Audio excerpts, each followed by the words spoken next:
To our General Council meeting.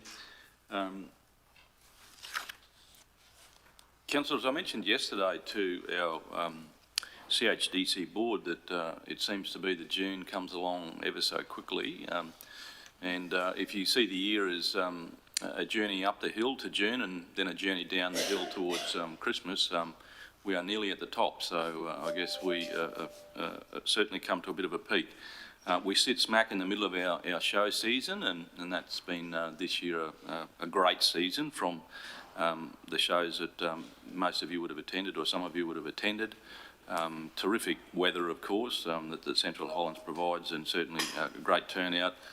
Certainly Comet in the first instance, Capella a great show again, and certainly Springshaw, as Councillor Rolfe was saying yesterday, a great event. And obviously Emerald started off last night with their welcome. So right in the middle of all of that, people very much focused on the region.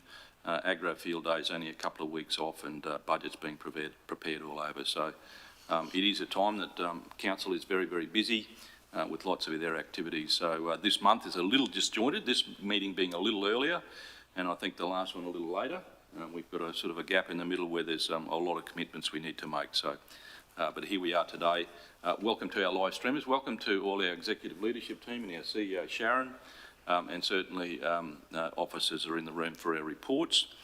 We have another special guest here this morning too, Larry Daniels, and I'll call on Larry soon to lead a prayer for us. And I think this will be a first for Larry. There's been lots of firsts in Larry's life, but certainly presenting a prayer from his St Luke's Anglican Church might be the first time he's done it here. But they've chosen the right man, so we'll hear from Larry in a minute. But to start our meeting, I believe we are all present, and I'm very, very proud to say all of the seats in front of me are filled. So we welcome Rachel here today, Councillor Rachel Cruz, this being her first council meeting.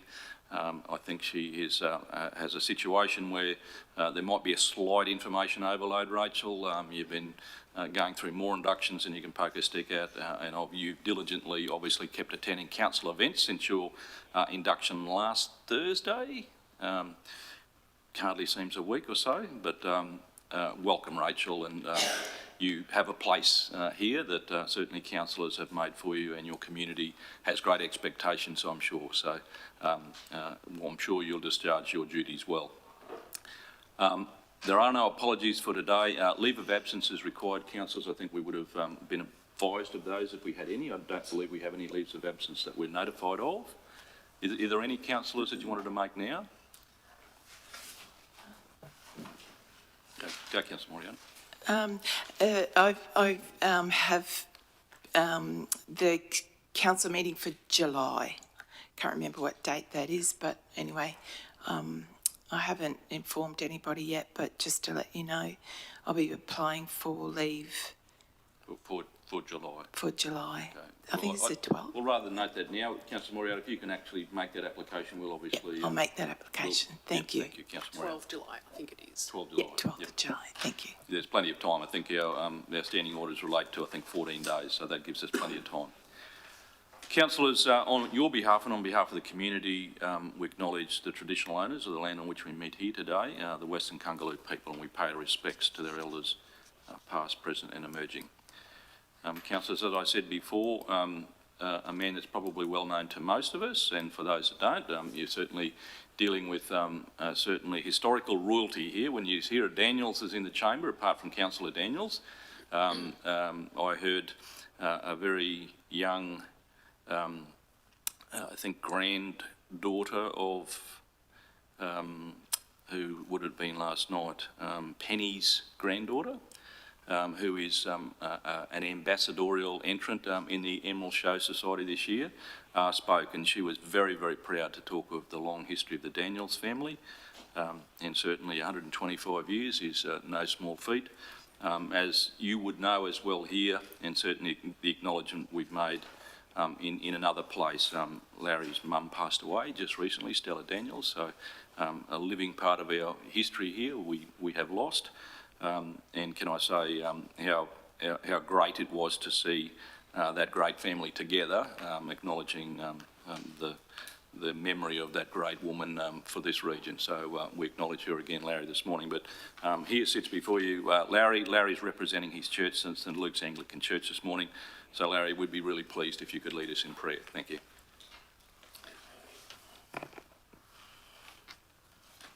Just push that again, Larry. Push it sort of so the red light comes on.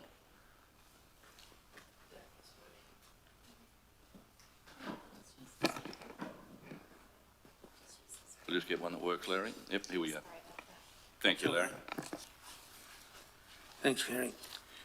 Good morning, councillors. Let us pray.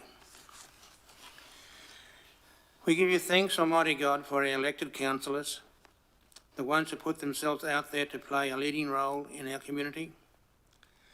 Lord, we pray for their well-being and wise counsel. We give you thanks, Lord, for the council employees.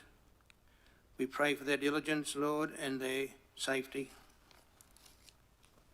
God, who is rich in mercy, out of the great love with which he loved us, even when we were dead through our trespasses, made us alive together with Christ, and raised us up with him and made us sit with him in the heavenly places in Christ Jesus, that he might show the immeasurable riches of his grace in kindness towards us in Christ Jesus.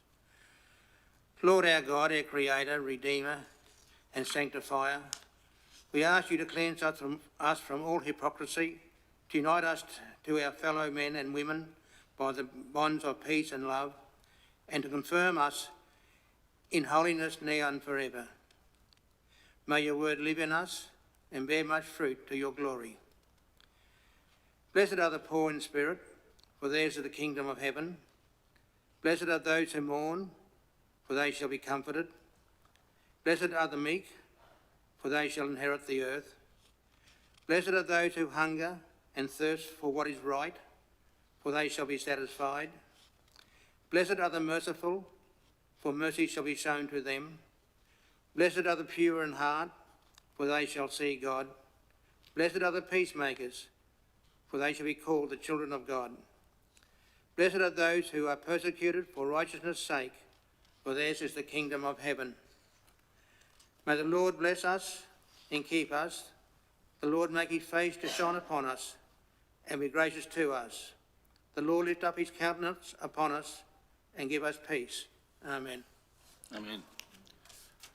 Thank you very much, Larry. I knew you would choose something appropriate, and I certainly there's some really words that will inspire us. Yeah. It's actually the Tuesday morning prayer. Yep. Very timely. Thank you, Larry. Which Anne would know. Yeah. Okay.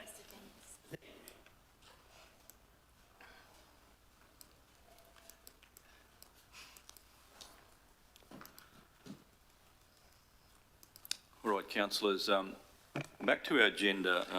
The next item is our minutes of the General Council meeting of the 24th of May. Would someone like to move those, please? Moved by Councillor Brimcombe, seconded Councillor Carpenter. Councillors, if you could just go to those minutes and have a look through those to ensure that they're right. That was our meeting of council in Blackwater.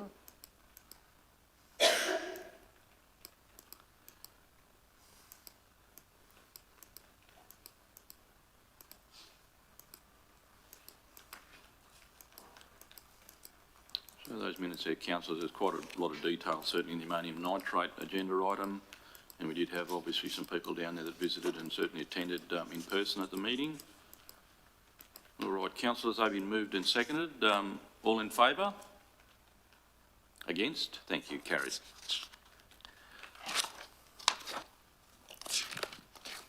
All right, councillors, business arising out of those minutes. There are none. Review of any meeting outstanding meeting actions, councillors.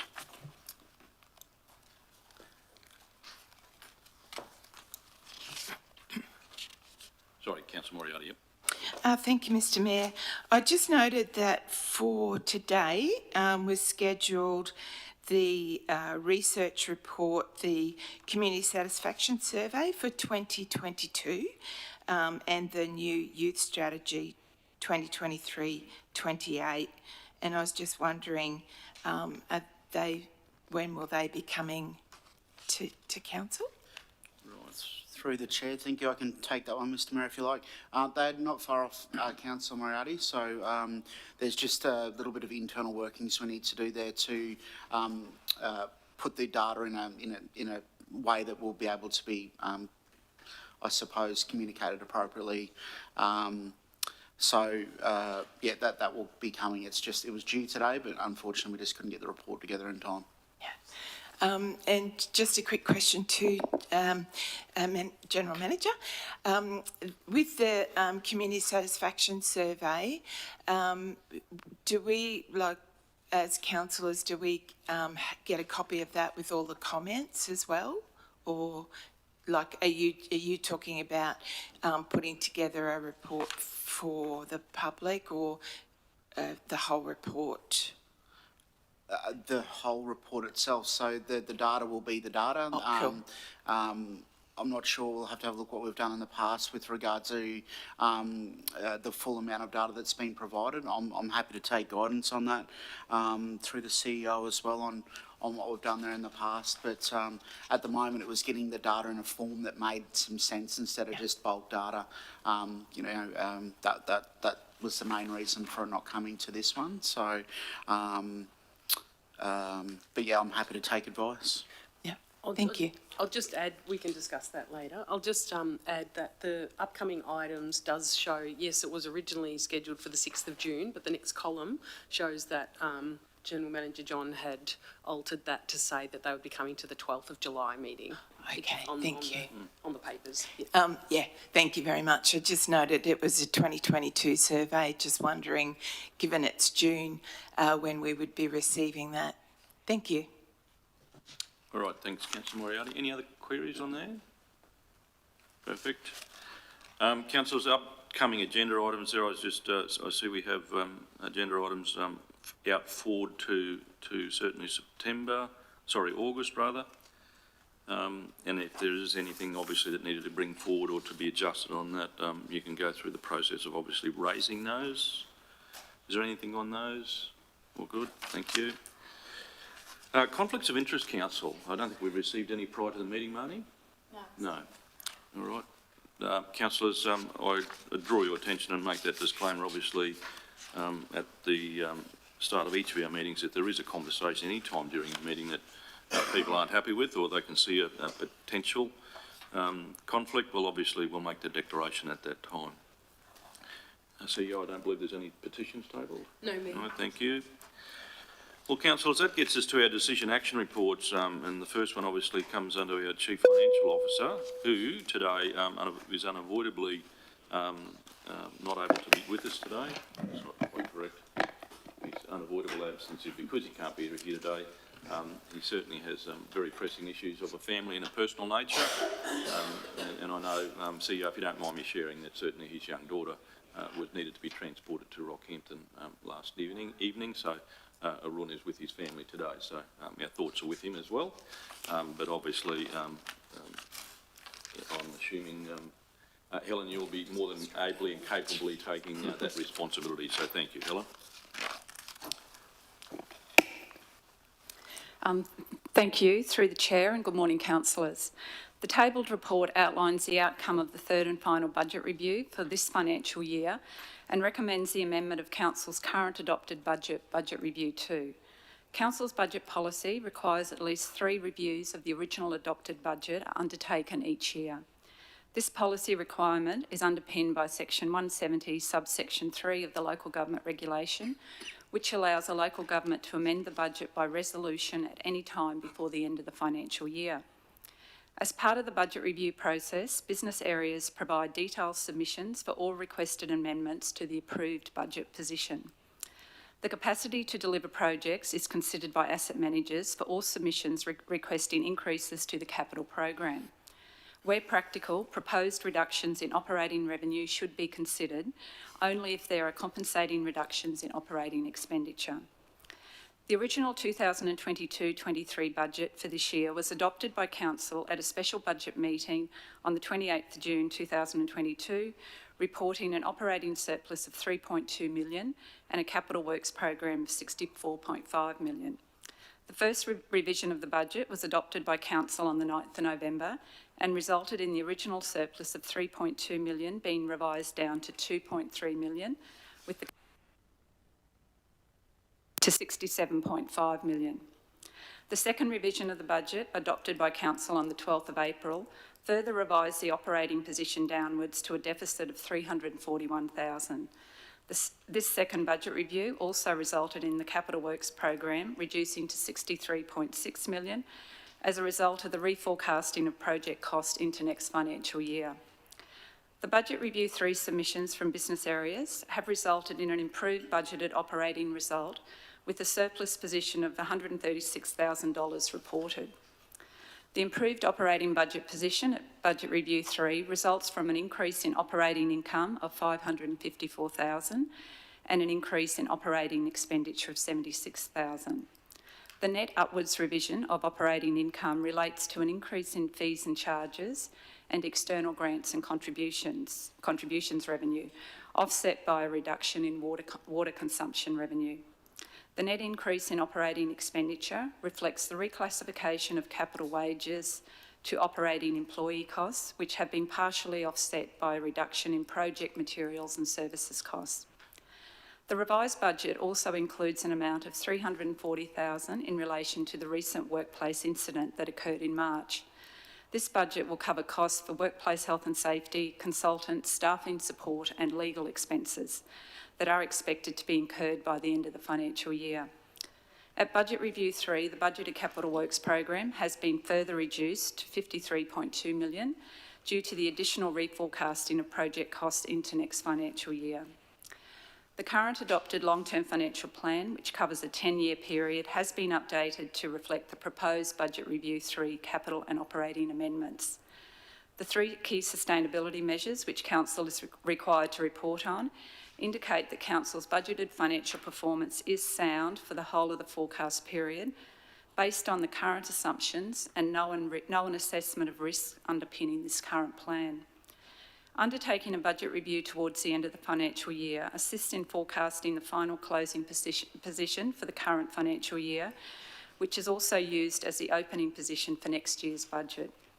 While known adjustments have been considered as part of the Budget Review 3 process, there are additional impacts still to be determined as part of the end-of-year financial process that may modify the actual operating result at the 30th of June and also impact the forward estimates. One of these impacts is the timing and amount of the advance payment of next year's financial assistance grant, which has been budgeted to be received this financial year. That concludes the report, and a recommendation is made that Budget Review 3 is adopted by Council.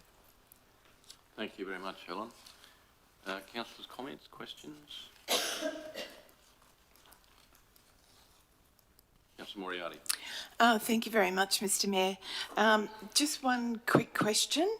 I know it's all explained here, but just to confirm that with the overall operating result, the graphs that are on page 21, the overall, based on those graphs, from BR2, there was a deficit of $340,900, and then BR3, there's a surplus of $136,000.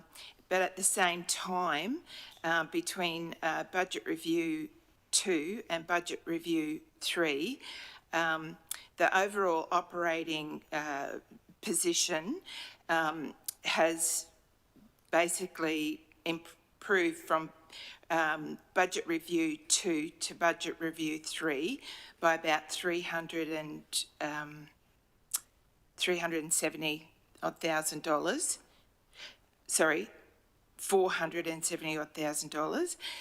However, the capital expenditure has gone down $10 million. Does that mean that the operating OPEX that's absorbed a lot of that surplus there between what's gone up and what's gone down? So, It'll depend, Councillor Moriarty, on the nature of the actual capital expenditure. Some of it has a component of operating costs associated with it. If some of those change, so it's not a total offset, so we don't get revenue to offset the reduction in capital. Sometimes there's a little bit of an overlap in terms of the operating costs, I guess there, Helen, I think. just through the chair, that's correct. No, it is unrelated, and a lot of the reduction in the capital program is just a reforecasting the costs or shifting the costs into next financial year. General Manager Jason Houlihan may be able to speak more to that. Yeah, thank you, Helen. Through the chair, good morning, councillors. As discussed, I guess from a capital point of view, as discussed over the last few months and reported through our strategic program governance group, council has experienced a number of delays on projects this year. These include due to causes of unavailability of materials and contractors, delays in receiving funding agreements from other layers of government, and worldwide shortages of our plant and equipment.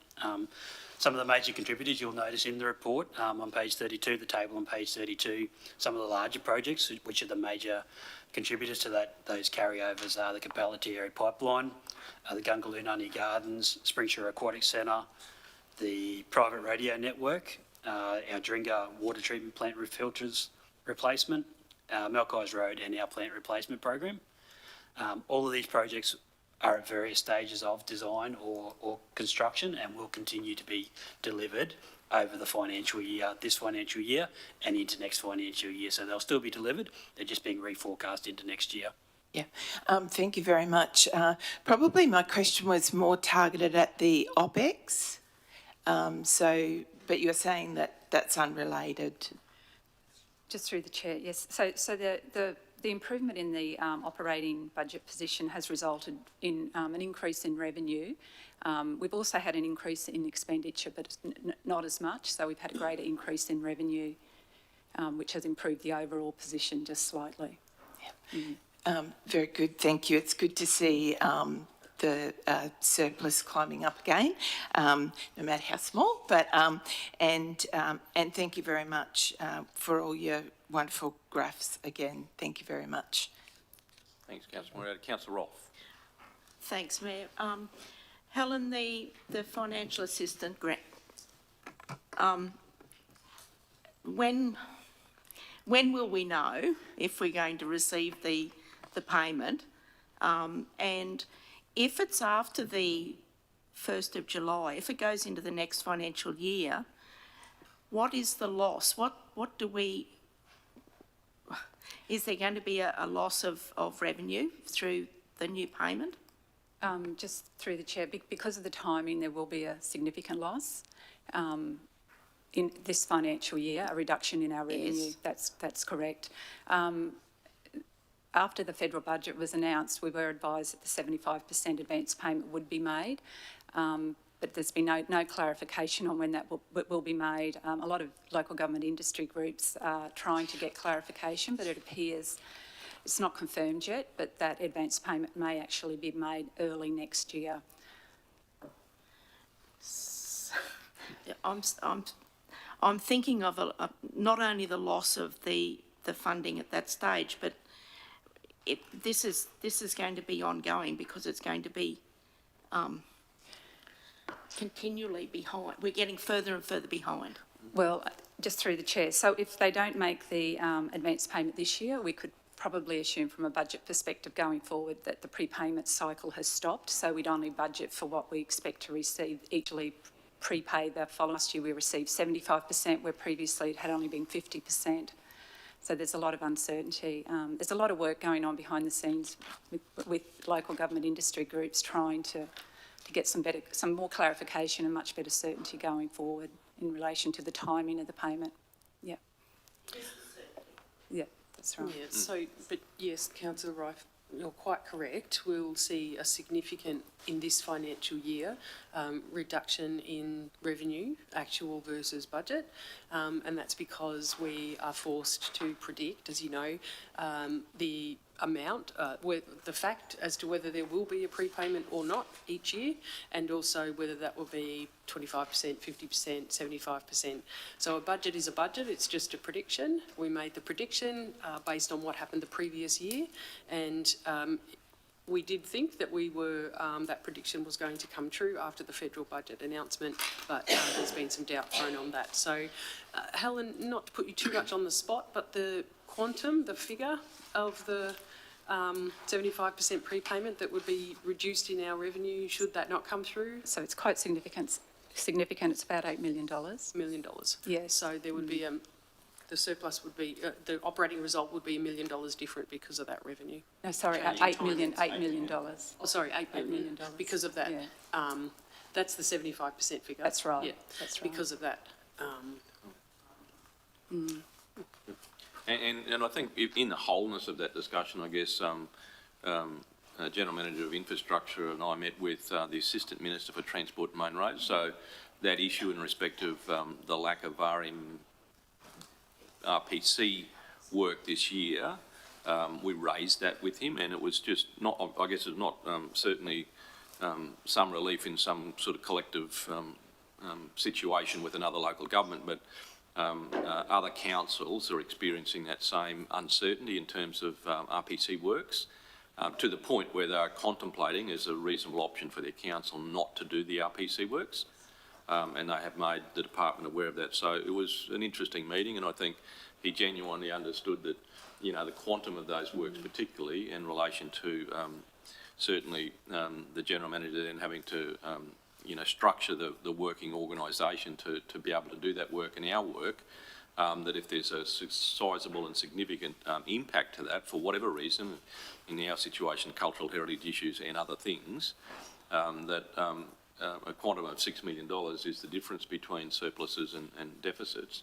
Not that we're concerned with that, but it's more the process of asking councils to budget for this work and then not have the certainty or a mechanism for an adjustment or compensation is quite important to us. So I think that point was made, and because there are other councils, I expect that we might potentially see some remedy, hopefully, to that outside of the normal variations that were allowed. Unfortunately, as the General Manager explained to the Assistant Minister, we can't negotiate the other parts of those contracts, and even the unit rates for RMPC work are set 2 years ago.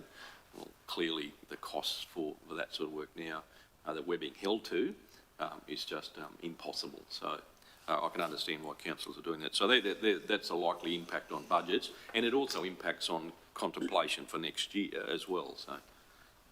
All right, that's a little bit off the topic, but councillors, any other questions? Yeah. All right, well, councillors, as Helen has alluded to there, the decision report has a recommendation there that says, in accordance with sections 169 and 170 of the Local Government Regs 2012, we adopt the amendments to the 22-23 budget, including the Statement of Comprehensive Income, that measures of financial sustainability, our Statement of Financial Position, our Statement of Cash Flows, a Statement of Changes in Equity in our capital program. Is someone happy to move those, please? Councillor Brimblecombe, second, Councillor Burns. All in favour? Against? Thank you, councillors. Carried. Thank you very much, Helen.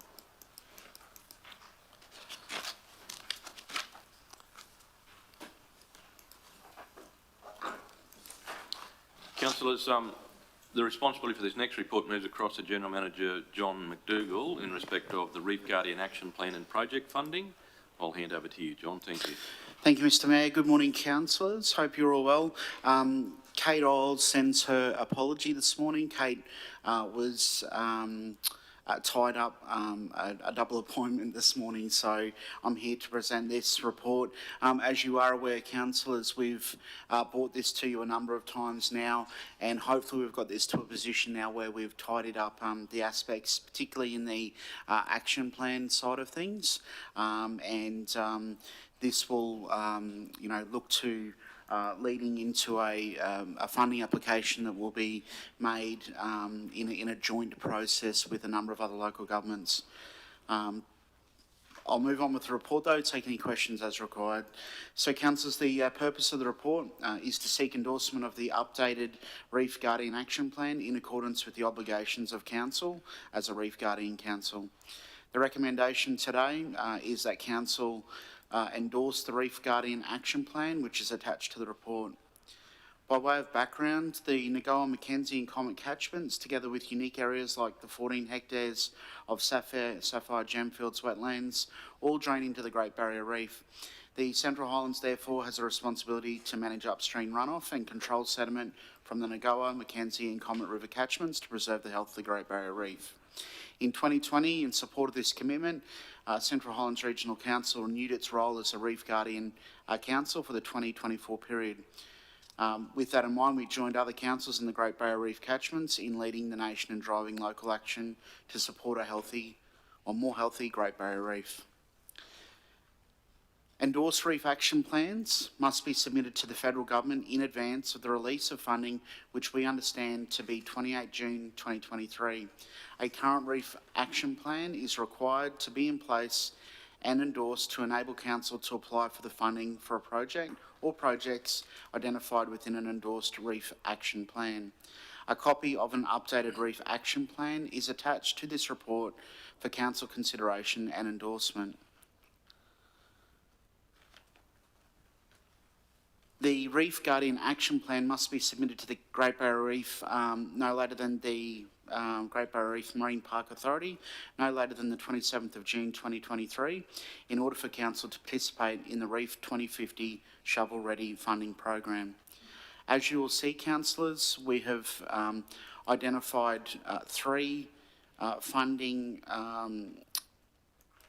sources moving forward.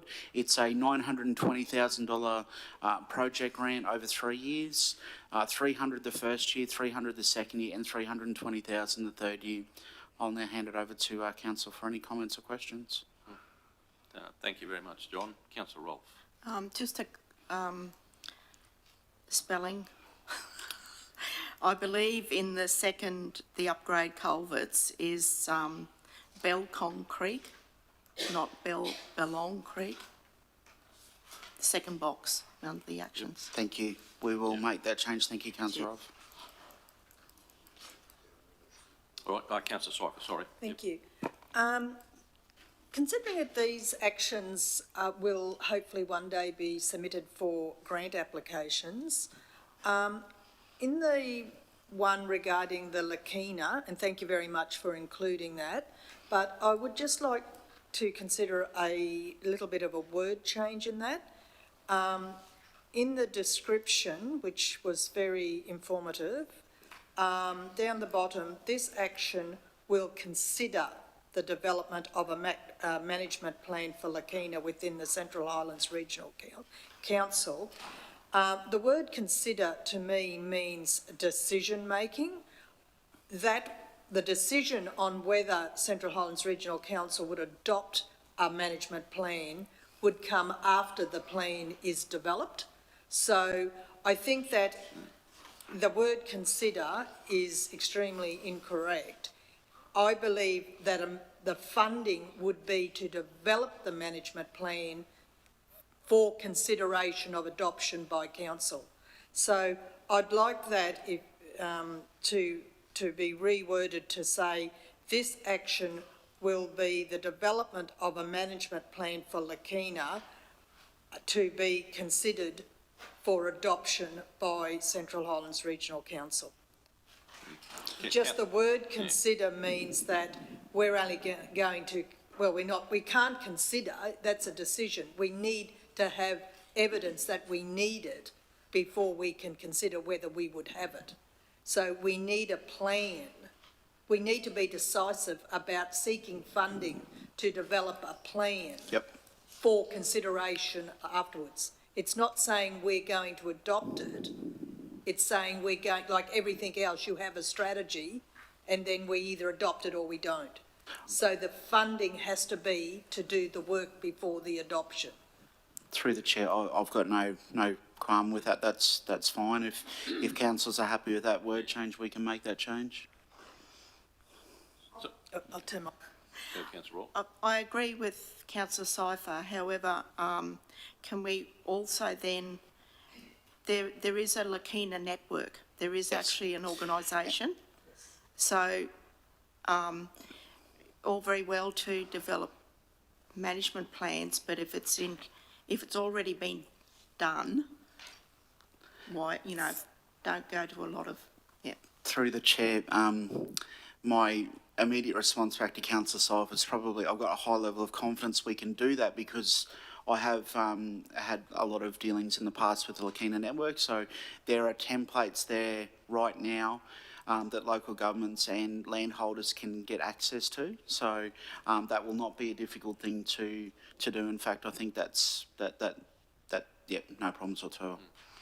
So, Councillor, I think we're saying now, agreeing with Councillor Cypher, we're not considering the development of a plan. We are going to actually develop a plan and then we'll consider the outcomes. That's what we're trying to do.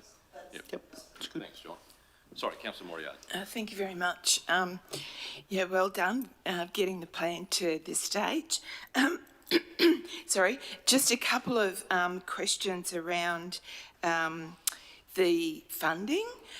Just looking at a lot of our projects, there's some under and some over. But I was just thinking that, I wanted to ask the question that with the $920,000 grant that's non-competitive and it's being released across 3 years, is that divided up so it's $300,000 per year? Okay, so we have got some projects that are definitely over and a few under, but also with the other, if you take away the 17.5 million that all of the councils are getting, that's non-competitive, from the $91.8 million leaves the $74 million. Is that money competitive? So we're not just restricted to our non-competitive money, we can also put in for other projects within that are shovel-ready, that are in our plan? I'll need to clarify that. So the 17 odd million, the non-competitive aspect is pretty well set. Yep. The non-competitive aspect, we haven't looked at that yet, but that may Okay. be an opportunity that we can go down. There's not a lot of advice around that portion of it at this point in time, but it's certainly, if it's competitive and we can help fund some of these other projects, Yep. then absolutely we'll look at that, but that would need to come back through council for endorsement. Yeah, and the other thing, John, General Manager, when you're looking at that, whether the competitive component, whether it's matched funding as well at all. Yeah. Again, I'd have to Thank look at the details of that, but if it was 50-50, some of these projects, councillors, you will see are already budgeted for next year. Yep. So that would be a free hit in the sense of, if it's 50-50 and we've already got our portion budgeted, then that would be one of those free hits for us. But if it's a project where it is seeking 100% of funding and our portion isn't funded, then that would be absolutely a decision of council to go down that track. But we are always looking for those opportunities to seek funding where we've already got it budgeted within our forecasted budgets moving forward. Thank you very much. Councillor Carpenter. Yes, I'm still going to say that I'm not happy with spending $300,000 on tagging pigs. I think the money's better spent if they're just eliminated straight off. And I see it as something that can be done without having some great plan and 3 years of study. That's not going to really achieve anything. Whereas we could just, landholders know where they run, how to get rid of them. I think it's just the practical side of it that this to me is not practical, and I think it should just go straight, if we can go straight to the elimination process.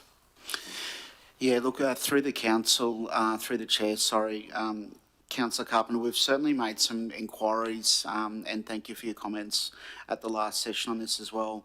It is a bit of a dual sword, this one, and I'm certainly no expert in the scientific aspects of how and when and movements of particular pest animal species or whatever it may be, but there will absolutely be an element of this where the end result will be destruction, but there's also an element here from what we've been told from the scientific side of things that yes, there's a lot known, there's a lot that isn't known as well. So in order to get some of this funding, there has to be that scientific element of understanding tracking and movements, and you're exactly right. Coming from a person from the land, they know their land better than anyone. There will be an absolute element of that interaction with landholders, but there's a lot that still isn't known, and a component of this will go into that, the scientific analysis of what happens and what doesn't happen, and when they are tracking to different areas based on food sources and a whole range of things, climatic conditions. So yes, there will be the monitor side of things, but ultimately that will lead in some destruction aspects as well, but a significant portion will be the monitor bit. Thanks, Councillor Carpenter. Councillor Daniels, we've got Councillor Carpenter. Councillor Cypher, sorry. Sorry, well, it's relating to what Councillor Carpenter said, actually. I totally agree, and I think every landholder would totally agree. Yeah. Do we have to put that project in? Like, have we been told that we have to do that, or we're getting no funding anywhere? We certainly haven't been, but the guidance we've got is that other local governments will be doing a similar program as well. So the real worth in this regional aspect to it is getting some of those projects that go across borders. So if we think about it from a catchment perspective, whether it's water or pest animals or pest weeds, doing our little bit in a particular area is great. But the wider good here is doing it from a regional perspective. So other local governments will be looking at doing similar programs so that we get a true sense of movement of, and not just movement, but breeding cycles and a whole range of things of particularly wild dogs from a regional perspective, not just Central Islands. Well, I've recently had a landholder just ask for the rebate to be upped for dingoes so that it's more incentive. If you got in and eradicated them all, we wouldn't have to worry about where they're breeding or where they're travelling if we just got in and did the job. So I certainly won't be supporting that one, and I believe as a council we should have the right to actually say, no, this council is not doing that because we don't see that. We see eradication a better value than trying to find out. I can tell you where they're breeding and where they're running, and so can every other landholder. So I'm with Councillor Carpenter. I'm not supporting that one either. Councillor Can I Ross. just, Mayor, through you to GM, the Capricorn Pest Management Group, I believe, gets funding for the pig tagging and research as well. So why, and as we're members of that, why would we be asking for funding as well? Look, I think it's bigger than just CPMG, to be honest. I think, councillors, you are much more aware of this than what I am, but this issue of wild dogs is escalating quickly, and with all due respect, this needs to be a multidisciplinary process to dealing with this. So yes, there is the culling aspect of it, and I agree. You know, we've put this up in many, even previous local governments I've worked for, where you know, the scalps, you can put increase the prices of those. There's a whole range of things we can do here as a multidisciplinary approach to managing this issue, but one big part of it is the scientific aspect of it. So I agree with you, and I completely understand that, you know, culling is certainly one of those aspects. But dare I say this, we've been doing culling for a whole heap of years, and it hasn't had a significant dip in the process. In fact, at the moment, populations are actually increasing, so they want more information based on that. I think with that too, if I can add to that discussion, is that I'm wanting to actually keep doing these things. This is probably what you've got to do. I understand what you're saying, and I understand the practicalities of it, but I mean, if you like, the alternative isn't we're not going to get eradication here. We're either going to get, you're either going to do part of this, or you'll get nothing at all, and then you'll be obviously funding eradication yourself, and that's, I'm not sure that we've got money for that either. So, Mr Mayor, we have got some funding available within our operational budget for eradication, similar to what we do right now.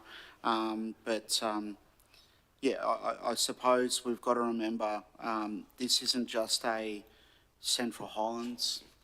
This is very much a Great Barrier Reef. This travels, 2,000 kilometres of councils trying to manage this one. So I completely understand, Council. I've been involved with land protection now for 20 odd years, so I get where you're coming from, and I see this as a bucket of money that you're looking at going, well, how come we wouldn't do $300,000 worth of eradication?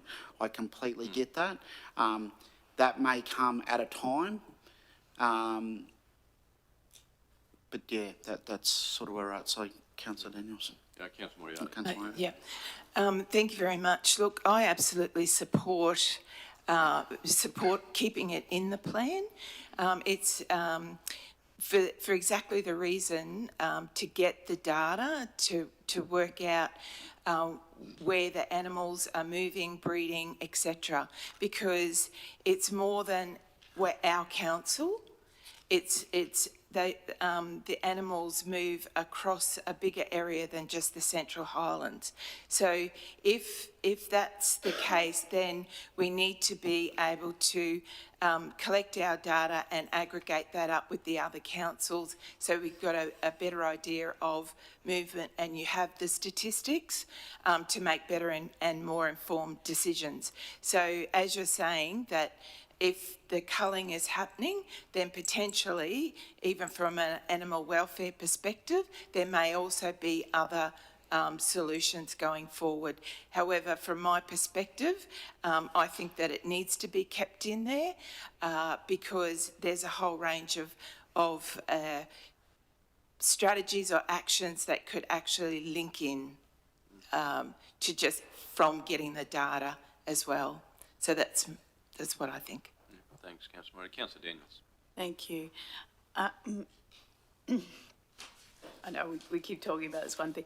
Can it be changed? It's noted as under partnerships that it's a council budget, but we've discussed that we didn't have the money to do this unless it was externally funded. So if that could be altered, and if that's what we need to do to get funding, then I'm fine with that. And then I know I noted this in the workshop, but I would love to have seen more waste projects in here, and I know that just the timing,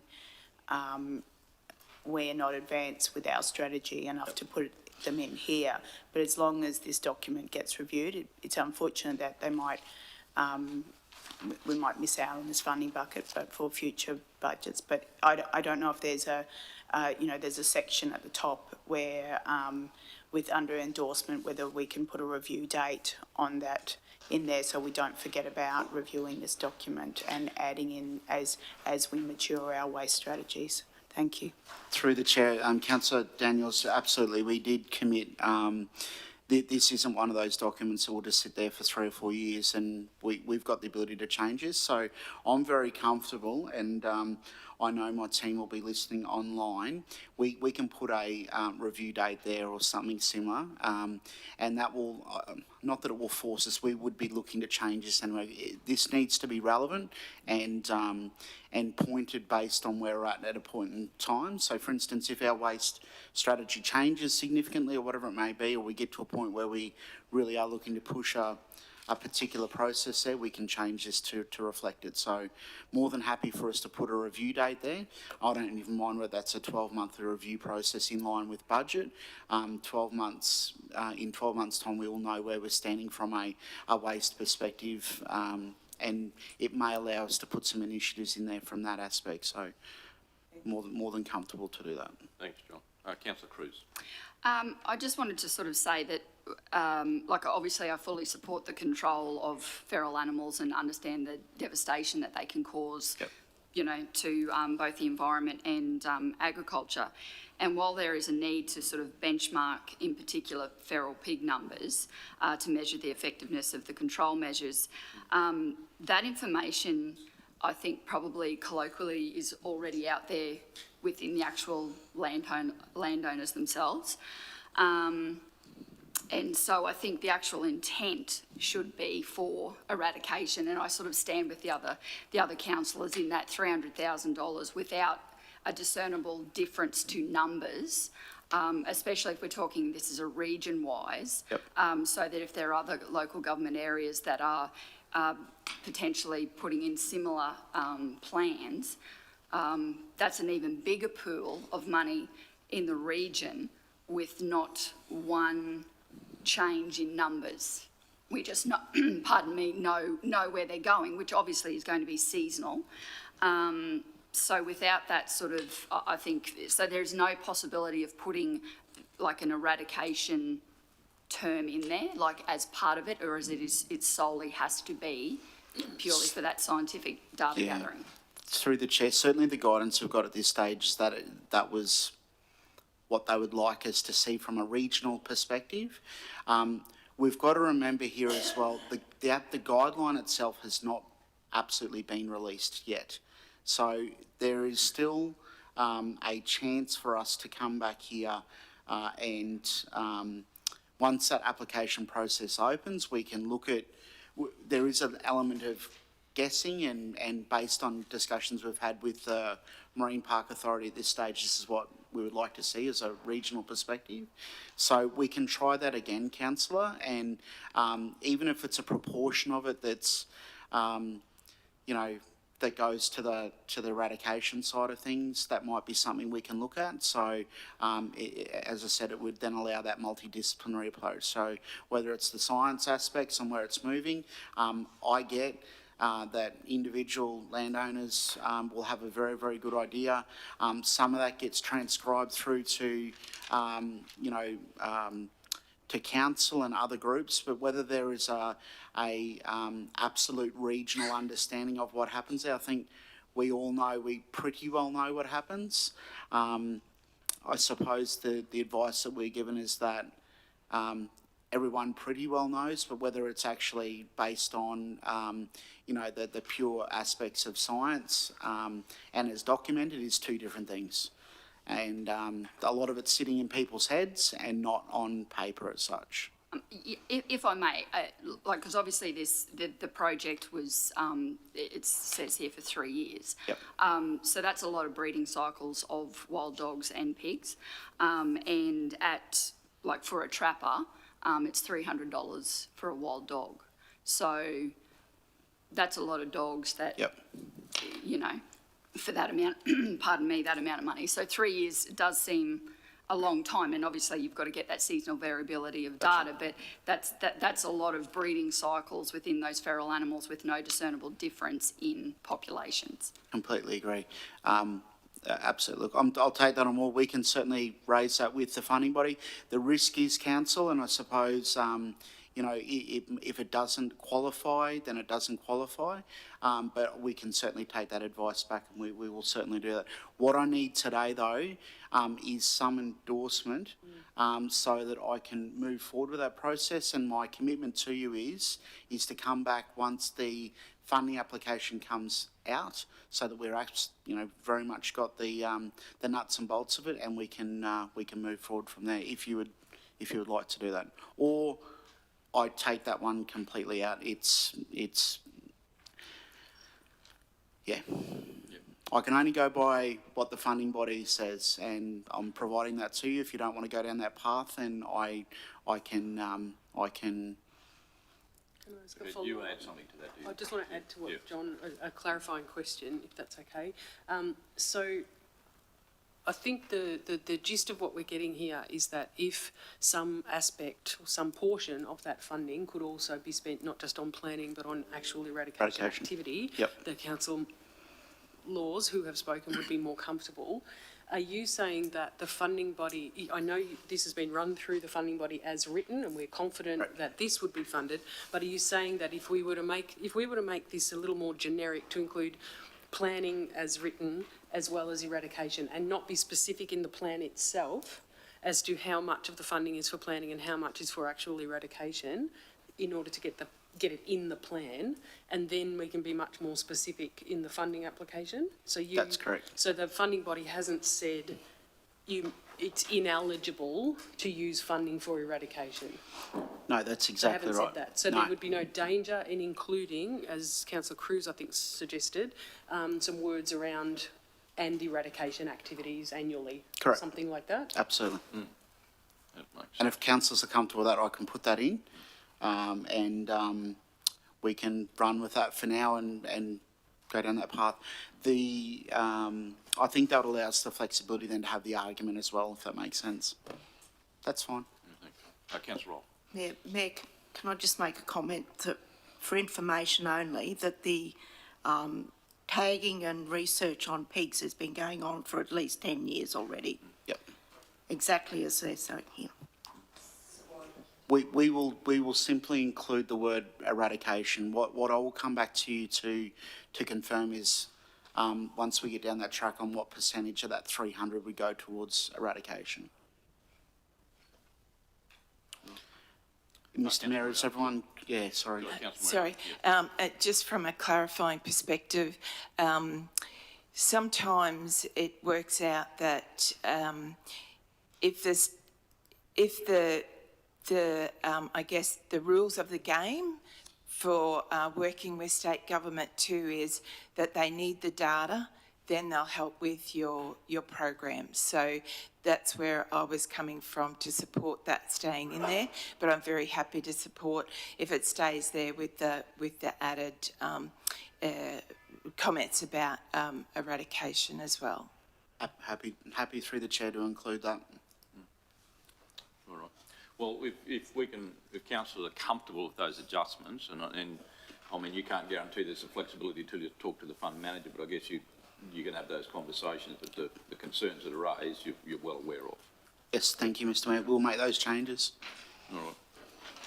All right, councillors. Well, look, the recommendation is there that we endorse that Reef Guardian Action Plan, which is attached with obviously those changes to come, 2 changes, with wording and certainly those couple of spellings. Well, there's a spelling mistake, isn't there? There's a spelling mistake and there's the adding of the eradication. 2 changes and 1 typo. Typo, yep. And also there's the planning horizon for that is not on the front. And Usually that's on there, isn't there? It's 2020, 2024, isn't it? I just noticed it's not on the front of the copy. On the first Yeah, page. usually you put it on the front page, but So which changes have you got, Marnie? We'll list them. I've got, the change of name for Balcon Creek. Yes. Under the Protect, Rehabilitate and Restore program, amend the wording to include the development of a Lakina management plan. Amend the wording to also include the eradication of wild dogs and pigs, and include a review date for the action plan. Perfect. Okay. Yep, so 1, 2. All right. So, councillors, that'll be the adjusted abbreviations to that attached document that's referred to in the recommendation. Is someone happy to move that? Moved by Councillor Daniels, seconded Councillor Rolfe. Nearly got you on the books here, Councillor Cruz. Sorry. But I did ask about the change from Oh, in that columnised partnership. to external funding as well. Sorry. What was it, sorry? From in the partnership column, we've got budget or Council budget, and for that to be changed to external Yep. funding. Because So- we don't intend to fund this unless. Yes, in the External. That's right, in the partnerships column. Yep. So it should be council budget / external funding required? Is that what you mean? Yes. Or do we have intent to fund it in our Anyway. budget? What Councillor Daniels is saying is if there's an intent to fund it anyway, there needs to be a differentiation there. If there's no funding, then it's not going to move forward. If there's no funding but we're still going to go forward, then there needs to be some differentiation there. So like other ones that have both, can we put council budget and external funding required? If, for example, Gungaloo Nunny has got specific amounts for the different... Is that what you're getting at, Councillor Daniels? Trying to ascertain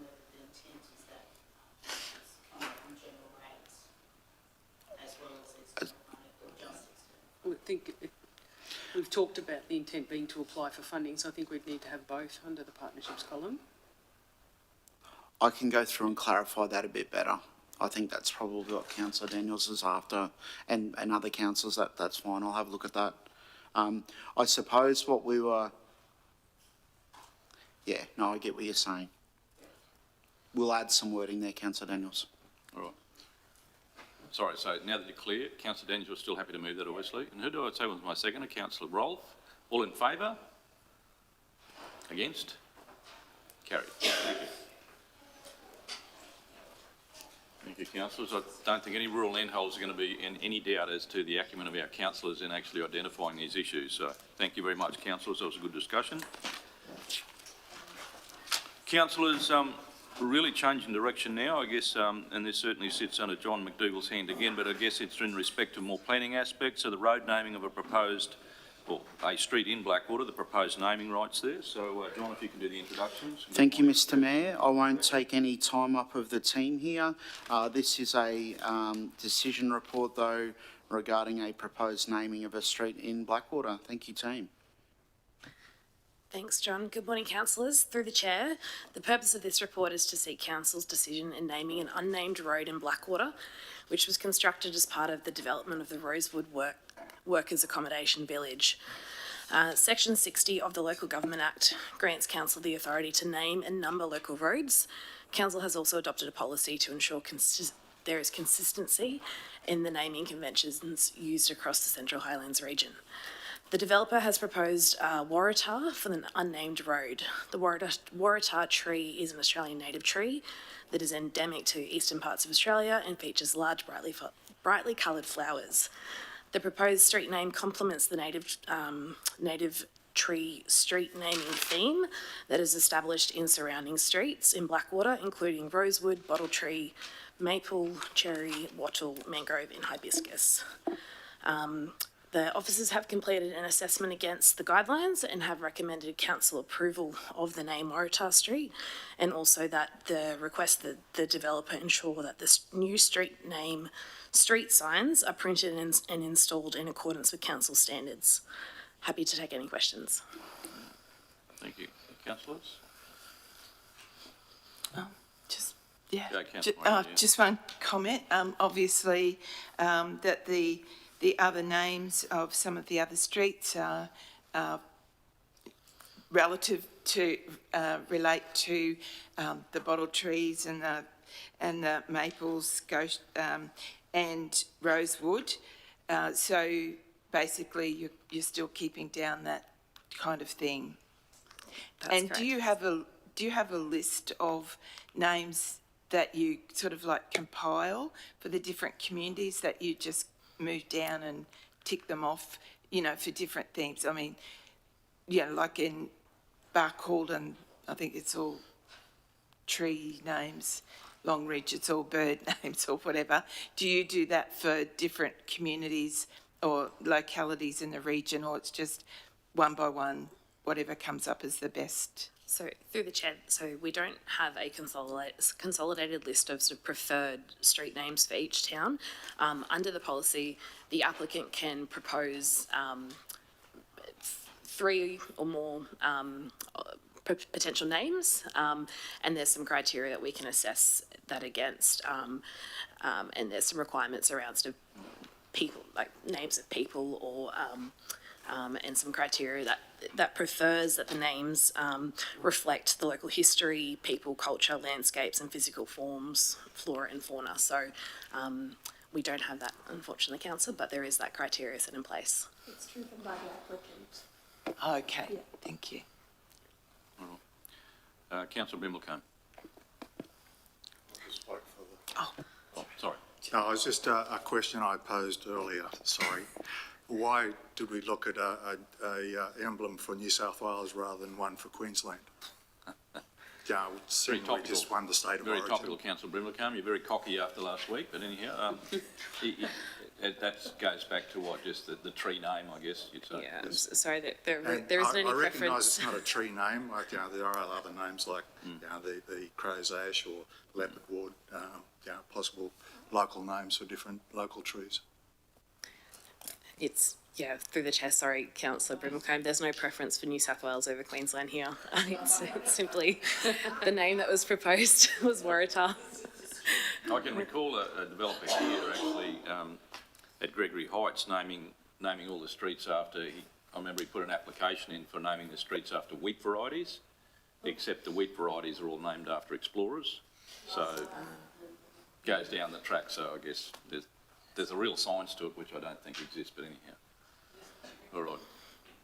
All right, councillor, so the recommendation is there that the Waratah Street will obviously complement obviously the other street or tree species names. So the recommendation is there to approve that name for the new road and request the developer to ensure that the street signs are printed and installed in accordance with the council standard. Is someone happy to move that? Moved by councillor Cypher, second councillor Moriarty. All in favour? Against? Thank you. Waratah Street springs into existence. Yep. Thank you. Thank you, Rebecca and Kirsten. All right, councillors, moving across to Carrie's department, Commercial and Corporate Services, our amended community consultation schedule for 2023. Carrie, if you could introduce, and Rachel's assumed the responsibility of that role today. Thank you, Carrie. Thank you, Mr Mayor. Through the chair, good morning, councillors. In November 2022, council endorsed a schedule for community consultation sessions to be held in 2023. In March 2023, due to unforeseen circumstances, council postponed sessions planned for Buckland, Treswell and Orion. And I now hand over to the Acting Manager Customer Service, Rachel McFarlane, to take council through this report, which identifies the proposed dates for these sessions. Thank you, General Manager Nudston. Through the chair, good morning, councillors. As General Manager Nudston referred to, in March 2023, due to unforeseen circumstances, we were forced to postpone the community consultations for both the Buckland, Trustwell and Orion communities. Since such time, council staff have investigated suitable alternative dates for both communities, taking into consideration councillor and community availability to attend these forums.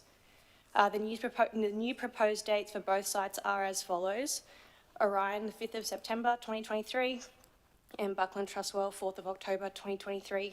The meeting times and locations remain unchanged. I'll now pass over to the councillors for any questions or comments. All right, takes a bit of doing, doesn't it, sometimes, Rachel? But anyhow, councillors, councillor Moriarty. Thank you, Mr Mayor. Just very quickly, yeah, all good with all of that. And did we talk about having Bluff a little bit later? I believe earlier in the, late last year when the original schedule was adopted, it was talked about. However, the Bluff community at the time indicated that that was a suitable time for them. We can change other dates today, though, Councillor Moriarty. No, that's all right. I just wanted to check, refresh my memory there.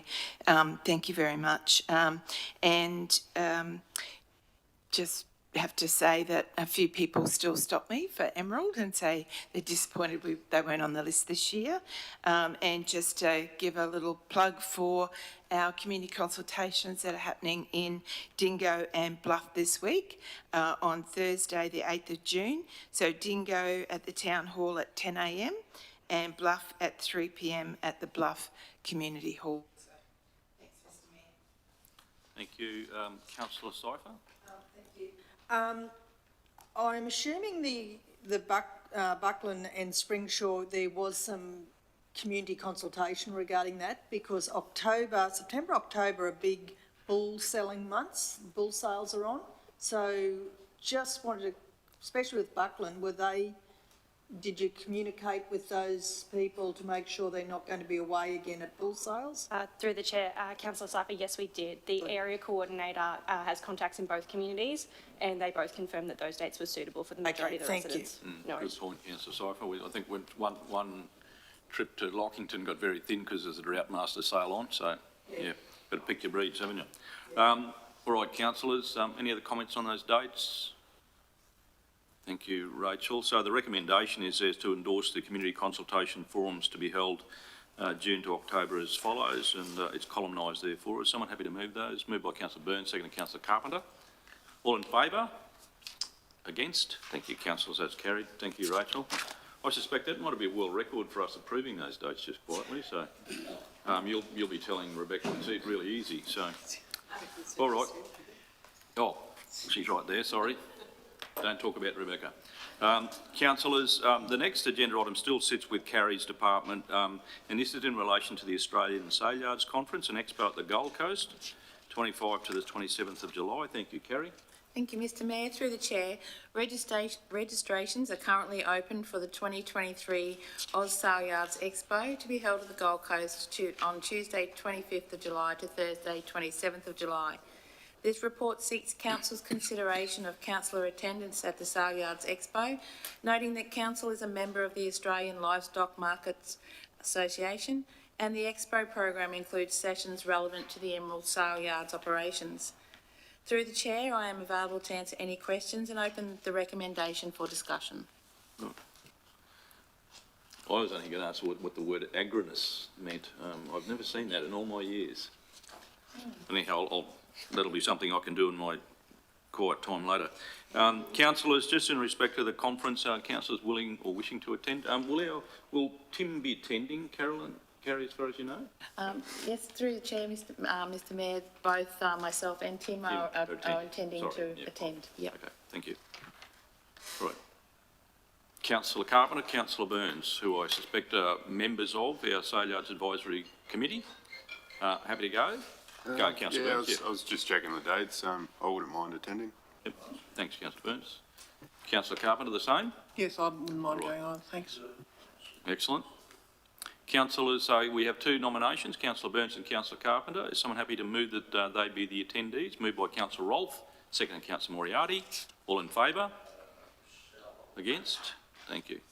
Take that call, Brian, if you like. All right, thank you. Councillors, carried.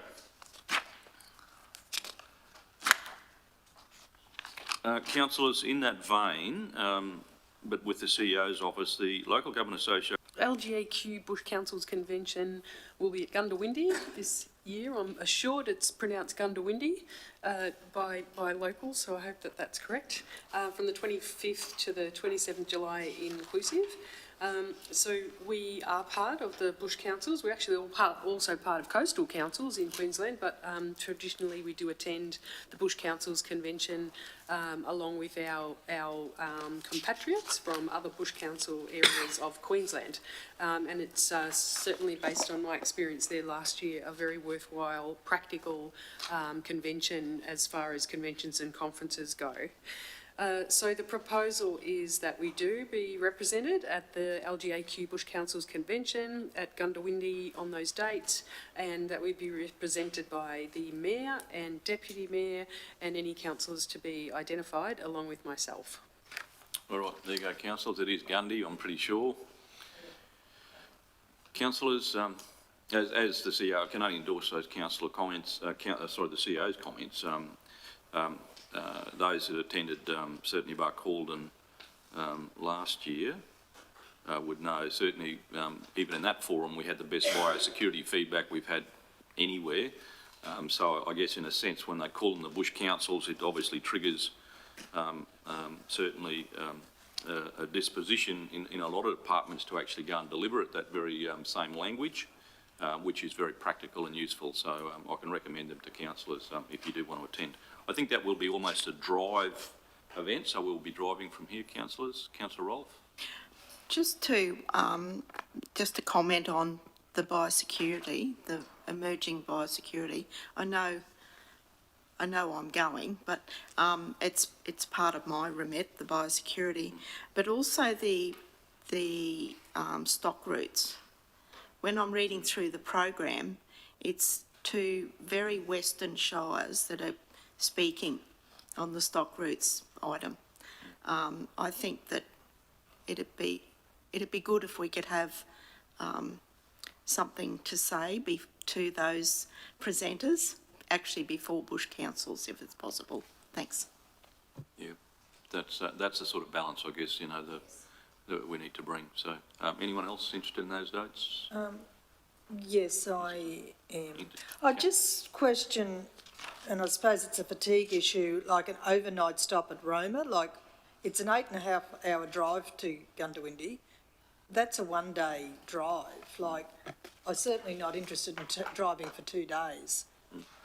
Through the chair, when I prepared the report, you would be travelling down the day before, which would be the whole day, but on the way back, the conference actually finishes at 1 o'clock. Oh. So that's why I was going to Oh, overnight right, you so in it wasn't Roma. both ways? No. Okay, I thought it was both ways, and I'm thinking, geez, No, I no. travel further than that in one day, No, I mean, so, gosh. yeah, on the way back, it was just overnighting in Roma on the Thursday evening. Yeah, right, that's okay. Yeah, I'd like to, Yeah, please. I think we could coordinate even a visit with our Marinale counterparts, even if we're sensible, if we can use that time there as well. Yeah. So we'll do that. Thank you. So Councillor Sypher is a nominee. Anyone else? All good? Right, so Councillor, that resolution will read that the Mayor, Deputy Mayor and Councillor Sypher, someone happy to move those? Moved by Councillor Carpenter, second Councillor Moriarty. All in favour? Against? Thank you, Councillors. Carried. We're off to Gundy. Right, councillors, topical as it is, special holidays for the regional show holidays. I think Marnie expressed that this is getting earlier and earlier, the request to actually respond to these dates. CEO? Thank you. A simple one that we do each year just to make sure that we're covered. So seeking approval from council for us to put in a request for special holidays for 2024 to be observed in the different districts, allowing for local agricultural shows. We're required to put in this request for them to be gazetted, I think is the right terminology, as public holiday dates in the different locations. So the dates that proposed for the show days of public holidays for the different areas are listed in the report. So Capella Thierry show days on Friday 24 and Saturday 25 May 2024 with the public holiday on the Friday. Springshaw, Rolleston, Bohinia show days Friday 31 May and Saturday 1 June 2024 with the public holiday on Friday 31st of May. Emerald Comet Gemfields show days 4 June and 5 June 2024 with the public holiday on the Wednesday. Blackwater Doringa Bluff Dingo public holiday on Wednesday the 5th of June. There isn't an agricultural show there, however they usually have the same public show day as Emerald. Just a note there about the Comet Agricultural Show. So that's the recommendation for us to be able to put in that request with council's approval for those days to be gazetted as public holidays. Moved. Moved by Councillor Rolfe, seconded Councillor Burns. All in favour? Against? Thank you, councillors. Duly noted. Thank you very much for preparing that report. Thank you.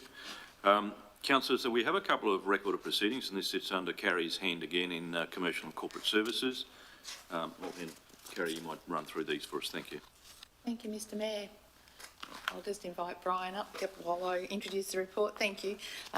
Through the Chair, the Emerald Airport Advisory Committee held their quarterly meeting on the 8th of May this year, and the agenda included a number of airport operational matters, such as the financial report and progress reports on capital works. To present some of the highlights of the meeting, I'll just go through a couple, which was there's been a greater demand with the parking spaces at the airport on a weekend, and so there was a suggestion from the committee to have a media release regarding a positive story on the car parking, highlighting the accessibility and the affordability of the car parking. There's also interest in the committee for exploring opportunities, for officers to explore opportunities, attracting additional commercial flights to and from the Emerald Airport, and that will be undertaken over the coming months. It is timely with regards to the review of the airport business model, as well as the business plan and the master plan, predominantly the master plan and the business plan happening in 23-24. With regards to general operations and safety security matters, there was none recorded or reported in the period, but the operational matters, the ALA slashing, there's been a contract awarded to manage the grass heights of the ALAs for a 12-month period, and Brian can speak to that if there's any queries, but there's certainly been some good feedback on that approach to date. With regards to there was accredited ARO, so Airport Reporting Officer training, to assist the roster of the airport of the Emerald Airport with regards to allowing greater flexibility and coverage of those operations. The Rolleston ALA, the resealing contract construction tender has been awarded and works are due to start August and potentially conclude around October, weather and conditions permitting. That's certainly some of the highlights of that particular meeting, and I've got Acting Manager Airport Brian Griggs here to assist in responding to any council inquiries. Thank you, Carrie. Councillors, you might have noted in there a recommend or a suggestion by one of our community members there in relation to the beef event next year and the potentiality around flying there. I think that's in there, or is captured there, I think I read. That has moved along in terms of certainly the Development Corporation is investigating obviously opportunities perhaps of, between 10 and 30 seater aircraft being able to fly from here, I guess, on a daily basis for if there's enough interest. So they're certainly pursuing that. No, just a note out of one of those minutes there. Councillors, any questions or queries on those? And thank you, Brian, for being here.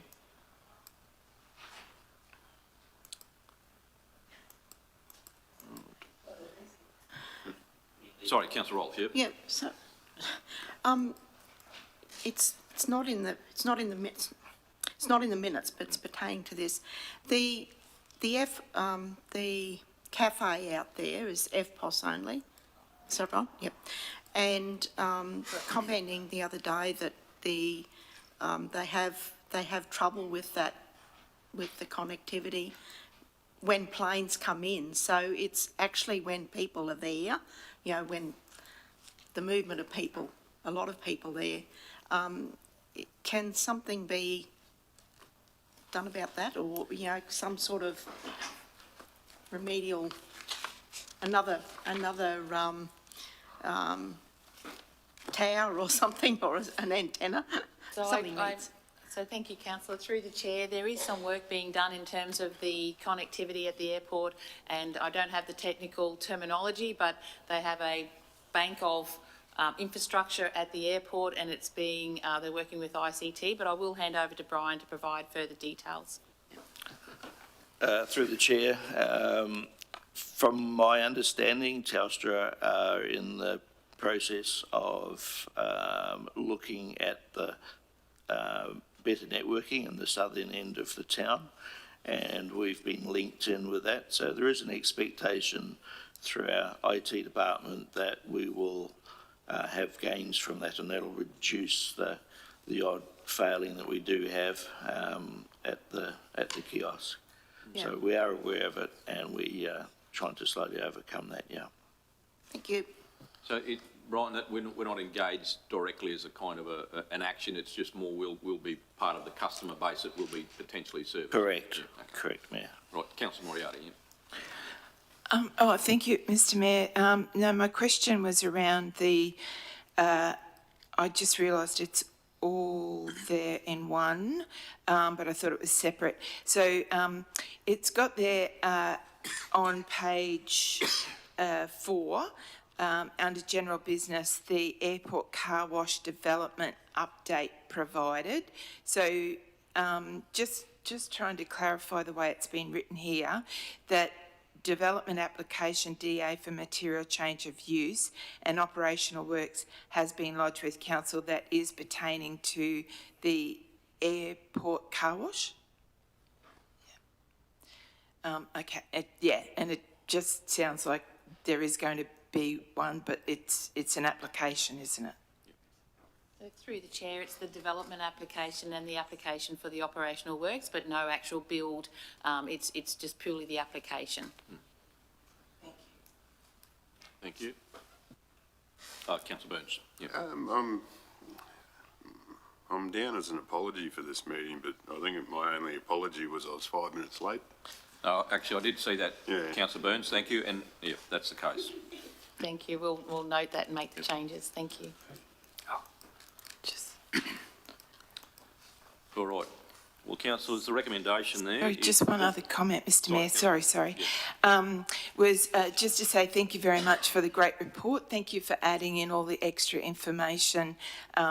Excellent. Thank you. All right, councillors. Thank you, Councillor Moriarty. The recommendation is there that we receive those, the record of proceedings of that advisory committee. Someone happy to move those? Moved by Councillor Brimblecombe, seconded by Councillor Moriarty. All in favour? Against? Thank you, councillors. That's carried. Thank you very much, Brian. Councillors, record of proceedings again in relation to sale yards coordination. Thank you, Carrie. Thank you, Mr Mayor. Through the Chair, the Emerald Sale Yards Coordination Committee is a reference group established as a forum for communication on matters relating to the Emerald Sale Yards and held the quarterly meeting on the 16th of May this year. The agenda items discussed during the committee meeting included workplace health and safety, financial reports, operational matters and capital works projects, as well as the selling agent permits. Manager Sale Yards Tim Maguire is not available to attend today due to a large sale of approximately 5,750 head, filling the 240 selling pens at the sale yards. I would like to highlight a few of the discussion points at the committee. So in general, this was, the last period was a slower time of year, and it's been a good opportunity to catch up on maintenance and paperwork at the facility. The June sales were predicted at that point in early May to assist the sale yards in a positive finish to the year, and certainly those numbers are encouraging. Potentially July, August could also be good throughput, so it's anticipated there'll be a good start to the next financial year. In terms of the Memorandum of Understanding with regards with the Emerald Livestock Selling Association, ELSA, it's progressing with currently the final draft with ELSA for consideration.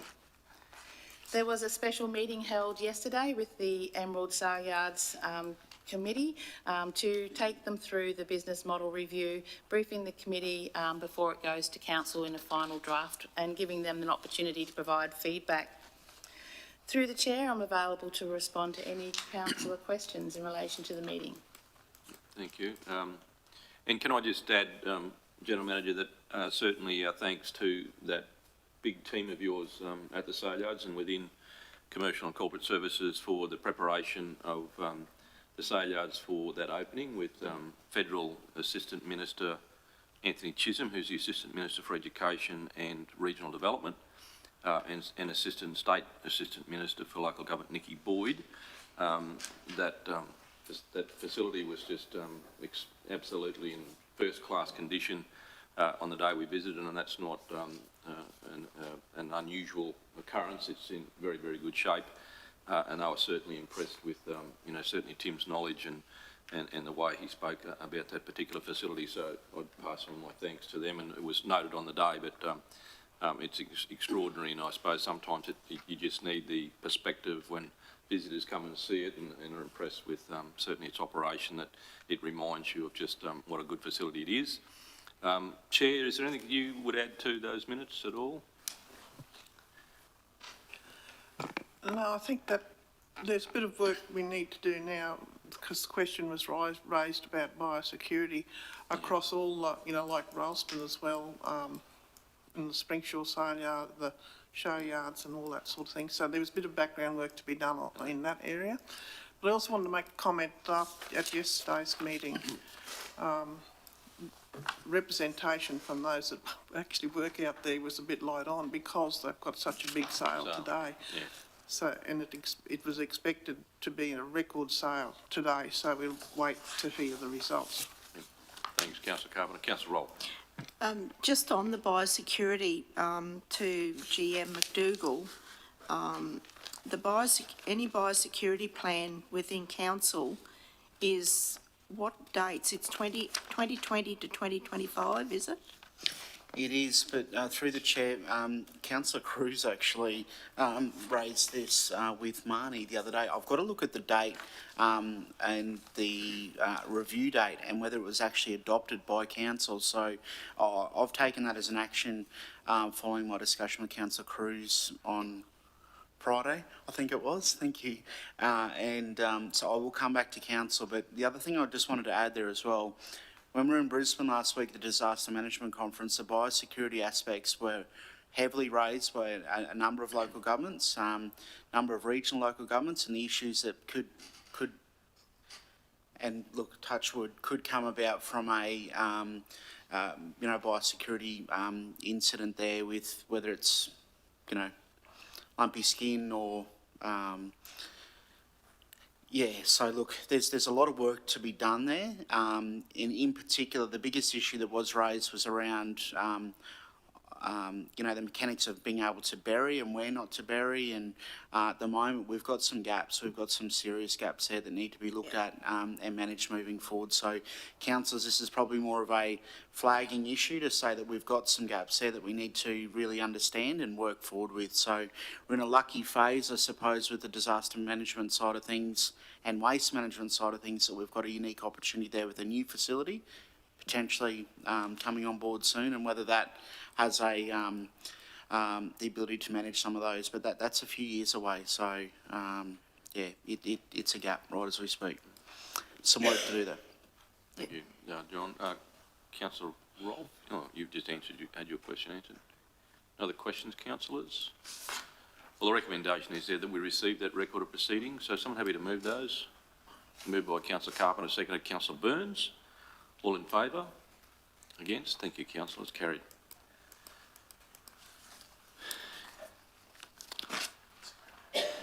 Councillors, I think that brings us to any general business that you might have. It's all good. All right. Councillor Moriarty, sorry. Thank you very much, Mr Mayor. I think mine's just a few statements.